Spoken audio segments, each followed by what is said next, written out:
FSN Radio. It's all about what's next. Go to financialsurvivalnetwork.com and sign up for your free weekly newsletter. You'll also get 3 free reports. The Financial Survival Network. It's all about what's next. Welcome. You are listening to the Financial Survival Network. I'm Kerry Lutz, and today is August 20th, 2019. Hey, as always, you got a guest you want me to get on the show? You have an issue you'd like me to address?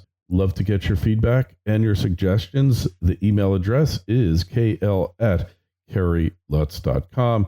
Well, if you hadn't noticed, we're in the midst of a trade war, a so-called trade war. It's really an economic war with China. We've been at this war for the past 40 years, and finally we just woke up one day, said, oh, we're at a war.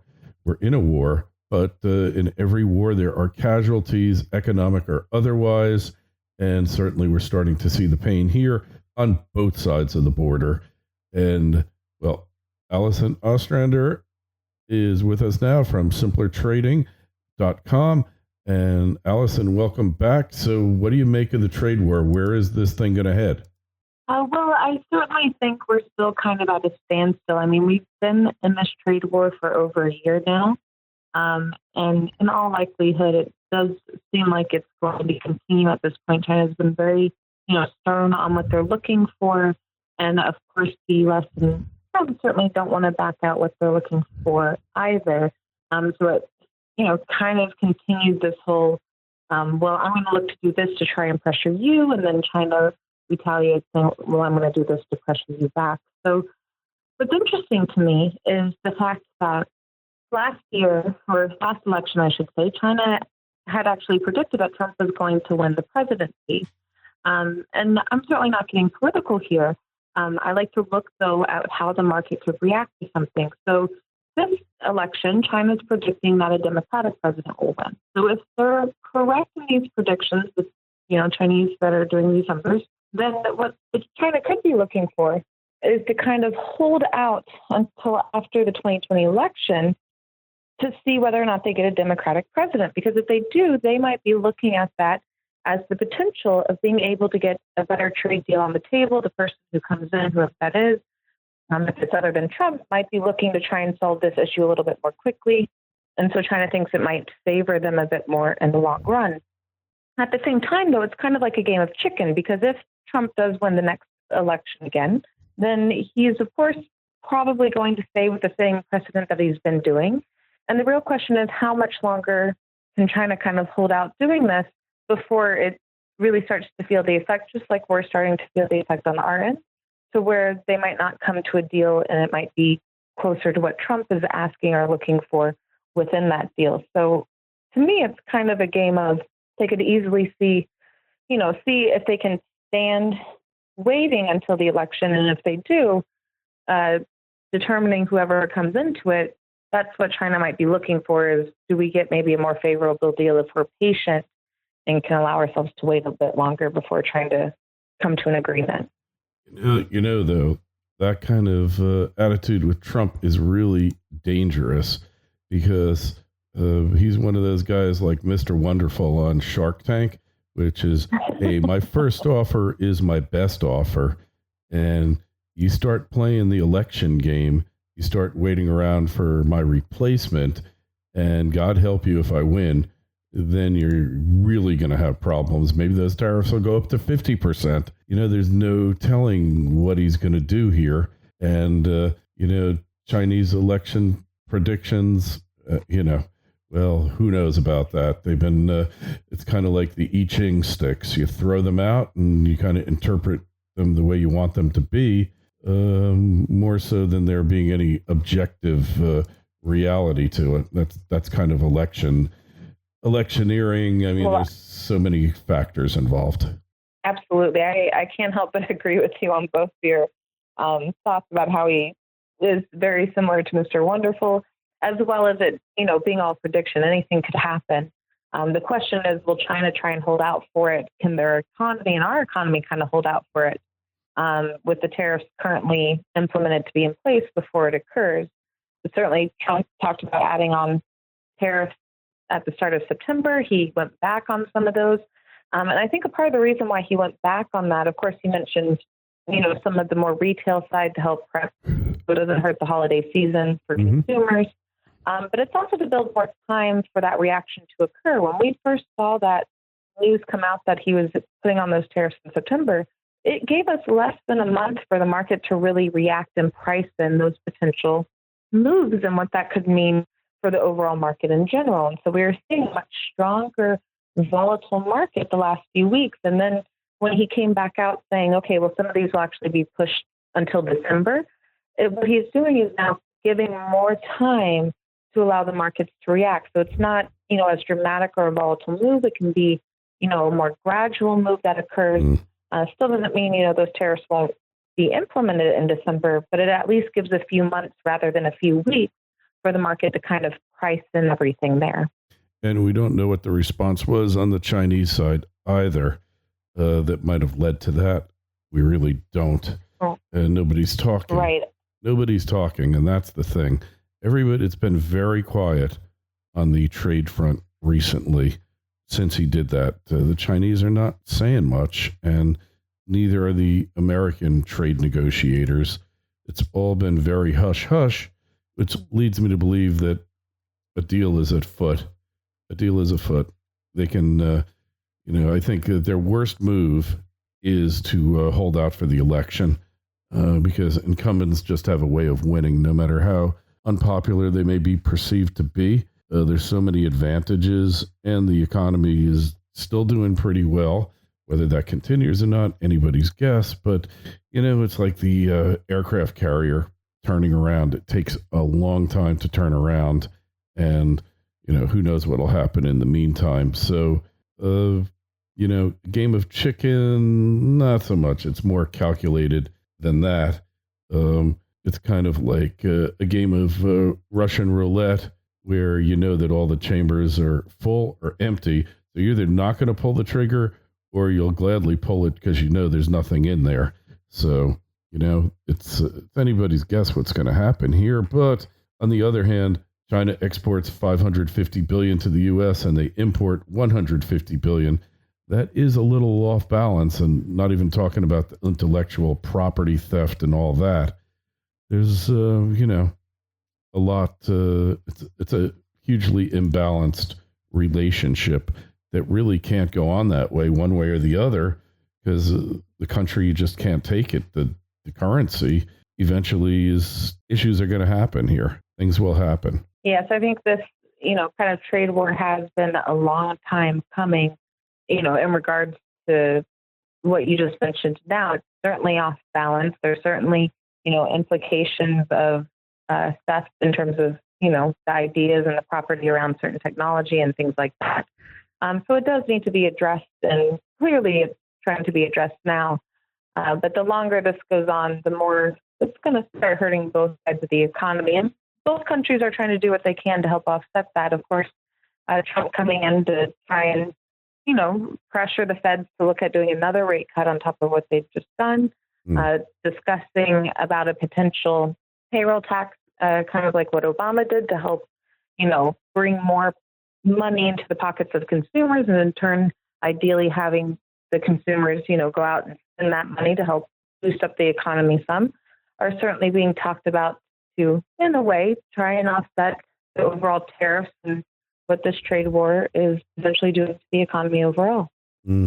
Yeah, well, I guess they're going to do something to mitigate the effects. So if you're betting here, what do you think is going to be the outcome? FSN Radio. It's all about what's next. Financial Survival Network is brought to you today by Orin Resources, a junior exploration company with the appetite of a major. It's hot on the trail of the next globally significant discovery, creating enormous potential upside for you, the shareholder. Orin is one of the most aggressive exploration companies pursuing high-grade, scalable gold and copper deposits, and has a premier 7-project portfolio, including its 2 flagships, Committee Bay Bay in the Arctic and Sombrero in Peru. Oren's unparalleled technical team and highly experienced management has a history of success in advancing and monetizing exploration assets. No wonder Oren's been called one of the best in the junior exploration sector. Oren trades on the TSX and the NYSE under AUG. To learn more, go to orenresources.com. That's AURYN resources.com. The Financial Survival Network. It's all about what's next. Well, I think either way, the longer that we wait, the more this is going to hurt the overall global economy. So ideally, right, I would love to see some sort of negotiation come through sooner rather than later, because I think that will just, help boost up the economy overall. But I would like to see some of these issues addressed, certainly. I don't want us to just completely give in to China's demands on a deal or something like that. We certainly need to find an even balance.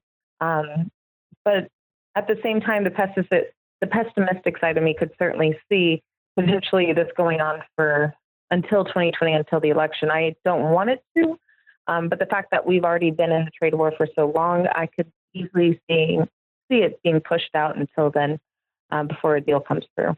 Hey, there's another thing that doesn't really get talked about with the trade war much, but I think they're intimately related, and that is the civil unrest that's been taking place in Hong Kong recently. They're kind of, the Chinese are damned if they do, damned if they don't. They can't let the millions of people demonstrate, because eventually they get the news in China, and that will just set something off there that they're not prepared to handle. And on the other hand, they can't go full Tiananmen Square there and kill tens of thousands of people, because this is Hong Kong, it's not Beijing. So this is also, I think, they're caught in being perceived weak, and that affects their stance in the trade negotiations. But those people in Hong Kong are singing the Star-Spangled Banner, they're holding up American flags.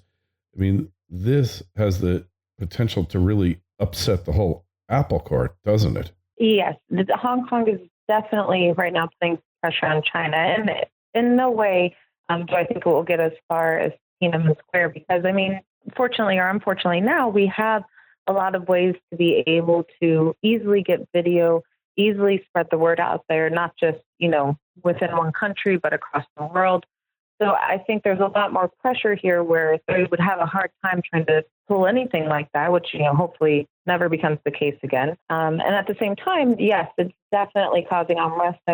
From my understanding, there are even hotels, very high-class, nice hotels in Hong Kong right now, giving out their rooms at very cheap prices just to try and get people to come in and stay there for a bit. So it's definitely, affecting their economy by having this happen to them. And certainly that in turn is adding a weight to China to where they might feel the pressure to put on a deal a little bit more soon. Yeah. Well, they're not really, the two issues are not really discussed together, but I think they're intimately woven together. It's a whole new mindset that we're trying to force them into, trying to force them to drop the mercantilistic trade model that was so destructive in many ways, positive and destructive to the world in the late 1800s. That was what the whole thing was about, that the trade relationship was, it's like going to a auction for abandoned storage lockers and trying to, cutthroat, squeeze everybody else out, get the best deal you can, make the most money. There was never like a win-win type of mentality. Somehow we advanced in the 20th century. Yeah, there were trade disputes and stuff, but it usually was win-win, that somehow through the trading relationships, both countries, both parties to it would become wealthier. But then China got into the mix. And then we found out that really wasn't true. Nobody can say that the United States is better off in most ways since the Chinese got admitted to the World Trade Organization, except that we can get cheaper bicycles that are no longer made here, cheaper clothes, but there's less people working to be able to afford all that cheap stuff, you know? So we've kind of hit the end of the road for mercantilism here, but China's got so much invested, they can't really have a problem giving up on it now. Yes, absolutely. It would be very hard for them to try and give up on that. And I know that, of course, the U.S. will try and find ways to help entice people to come back to bringing their manufacturing over here. And ideally, that can happen. We've seen how, Detroit, for example, has been hardly hit by the whole having manufacturing move outside the U.S. and how not just, communities, but entire cities like that have just gone completely down compared to where they used to be from the 60s to the 80s. So certainly that is something that needs to be addressed within our country. And ideally, we do start enticing companies to bring back some manufacturing because, at some point we need to create jobs in order to have people to pay for these things that we're trying to get from China. So, it's ideal that Americans here can find jobs to be able to hold for longer term to find that stability, because in that way they can buy the things that they want to, and that overall helps boost not only our economy, but the global economy itself if we continue to import things from other countries like China. Yeah. And we're not going to solve the trade dispute today. I think it's an interesting perspective that we brought to it. I think eventually a solution will have to be made, because I don't really believe that complete decoupling, world decoupling, China decoupling from the U.S. decoupling from China, I think that the results of that probably going to be very disastrous for the entire globe. I don't think this is like a trade war that we saw after Smoot-Hawley was passed during the Great Depression. But anyway, hey, we want to find out more about you, Allison, connect with you on the web. Where do we connect with you? You can find me at simplertrading.com in one of our many trading rooms or communities. I'm happy to be able to talk back and reach out to plenty of people there. All right. And make sure you check the link. It's in the show notes to this interview. You just click it, take you right over to Simpler Trading. Allison, always a pleasure. Thanks so much for coming on. Thanks so much for having me. FSN Radio. It's all about what's next. Go to financialsurvivalnetwork.com and sign up for your free weekly newsletter. You'll also get 3 free reports. The Financial Survival Network. It's all about what's next.